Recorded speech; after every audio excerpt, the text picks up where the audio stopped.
Hello Philippines and hello world! Siyempre, try po natin ang aking nabili na non-stick na pan. Try po natin kung gaano siya ka-effective at kung gaano din ka-proven na matipid siya sa oil kasi non-stick na po siya. Ayan, as you can see po, napakaliit lang ng amount na aking nilagay na oil at tipid. Baka pong makikita ang amount ng oil kasi non-stick nga po siya. So, matipid. Ayan po, oh. Try na natin magluto ng sunny side up egg.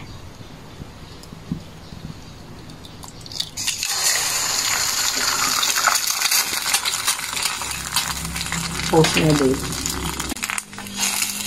Oh, as you can see po, ang ganda ng kanyang. Ang ganda. Hindi po siya talaga dumidikit. Oh, dumudilas-dilas po siya. As in, chulala.